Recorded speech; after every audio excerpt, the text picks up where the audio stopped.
Hello and welcome to this week's Aiding Your Game. Had to take a little bit of a pause for some holiday catch-up, but we're back in the game today. Now today we're going to be talking more about magic items, and last video we covered a lot of pricing of magic items and included a free PDF that you can download and use in your games. We'll talk a little bit about that, but for now let's jump into it.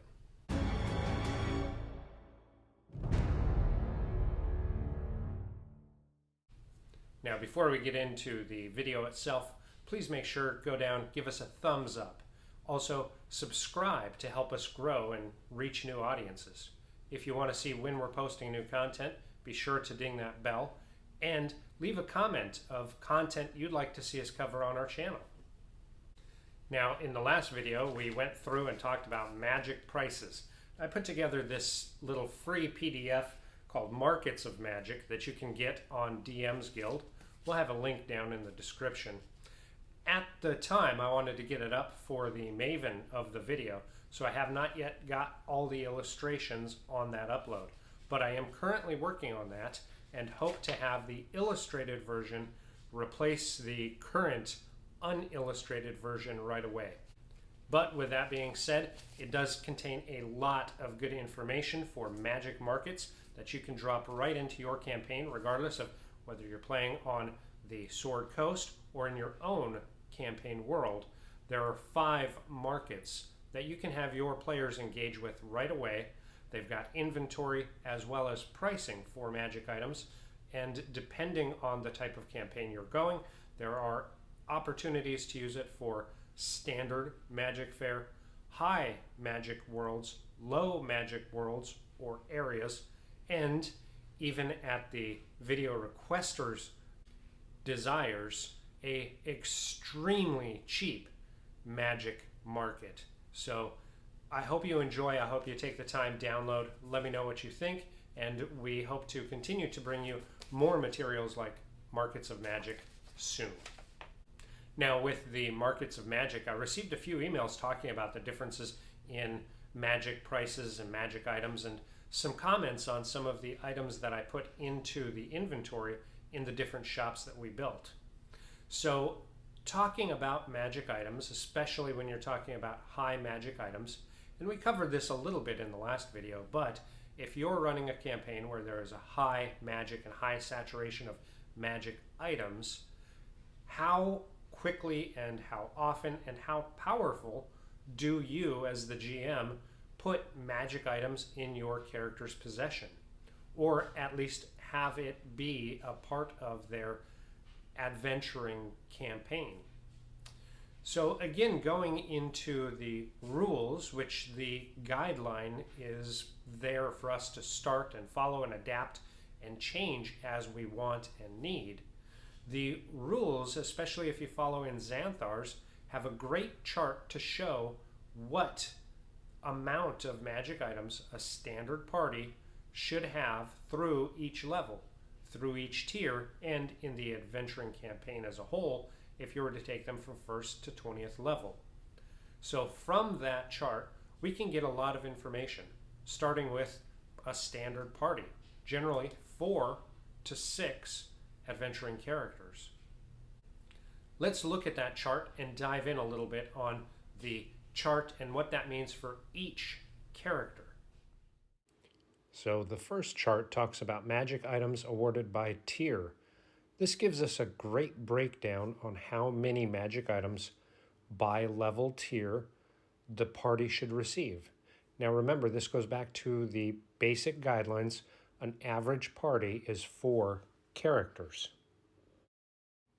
Now the second chart goes into the magic items awarded by rarity by level. So you can see if we base it on a party of 4, they should each receive 1 legendary item by the time they're above 15th level or thereabouts. And you can see the majority of the items are common and uncommon. There are not very many rare, very rare, or legendary items, both on minor and magic tiers. Now, if we look at 100 items, for 4 characters. That's about 25 a piece. And you can see the breakdown again where the majority of the items that they'll receive are going to be in those mid tiers, and that's when they're going to start receiving more and more opportunities for rare and very rare items, again, as established as a guideline, as a basic starting point for party and play balance based on all the information in the Dungeon Master's Guide and the Monster Manual. So this can be adjusted as you see fit in your game world. Now, as you can see, the rules don't allot for a massive amount of magic items in the guidelines. Now, that isn't to say that you can't change that and have a lot more opportunity. Again, remember, the guidelines are there just as the base. That's what the system as a whole is set out to. When you are looking at creating encounters, for example, it's based off a standard party with standard gear, standard rule following, magic allotments, and oftentimes what we see in the gaming world is people are saying that challenge ratings, for instance, are not accurate because the players just plow right over the CR ratings. And I agree to a large extent, especially when players who are utilizing feats and abilities and progressing through thinking about how to maximize their character's output, if you will, can really utilize some of those features and abilities and feats to really maximize what they can do in the game world. So we as GMs have to think about how, if we're altering, giving more magic items and more opportunity for the players' characters to become even more powerful, what does that mean from the monster's side? Well, ultimately it means they should have more magic as well. We should match those opportunities from the players to the monsters and encounters that we put in the game world. But that could be a double-edged sword, because if you give them more magic items, that's more magic items that the characters can loot after they defeat your villains. So one thing to think about is how to tie in their magic abilities, magic resistances, and yes, even magic items into a way that makes sense for the villain, but does not augment your characters for future encounter challenges. For instance, let's say your player characters are going up against an Ifrit. One of the items that can happen is that Ifrit's magic weapon disappears when it's destroyed. Things like that are magical. It happens, and there are a few monsters that have that specific call out that their magical items or enchanted items disappear when they do. Another thing to think about is if the being itself is enchanting the item and making it a magical weapon, once that creature is defeated, that magic essence no longer applies to their weapons, thereby maintaining your loot to be able to use the guidelines to create individual treasure and hoards for those monsters and still follow the guidelines and then adjust up or down as your campaign needs see fit. Now for me, I like to run generally medium to high magic campaigns and ultimately offer the opportunity for them to find good magic items. One thing that I really like to do is tailor and make those magic items part of their questing. Now, this can be challenging because oftentimes at the start of the campaign, we may have an introduction to characters who are on one path, and through the early adventures, they change, whether it's through multi-classing or through the player's interaction with the story and how they see their character develop. There are times that their road may change. Their needs may change based on what they find out about the campaign itself, the villains, and what the challenges and struggles are.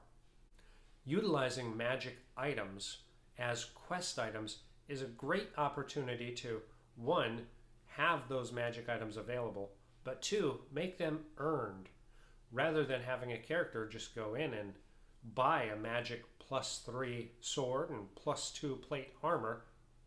Wouldn't it be more interesting for the character's development if, while they're trying to find magic weapons and armor, they hear tales and stories of a hero who had magically enchanted items and disappeared in runes? And that gives our characters an opportunity to interact with the game world, still attain magic items, but actually have to quest and earn those magic items, rather than just going and throwing coins. I challenge every DM out there to really think about the magic items that are in your world. How can you make them more interesting, more opportunistic to create story and challenges for your characters, and make the rewards really feel like they are something that is not just go and purchasable. With this type of tie-in and opportunity to create stories around the magical items, there is more and more opportunity for us to utilize the skills that we bring to the table in creating epic opportunities for stories to be told from our players. If we know they're after magic armor and weapons, and we utilize that, we're not railroading them. We're not creating a story that they have to then emulate and play along with, but we're actually utilizing what the character's desires are from the player's perspective. But that's what I think of is when we find out what our players want for their characters when it comes to magic items, it's a great opportunity for us to then weave more story and lore into our game worlds and into the encounter building and storytelling that we collectively tell around the table.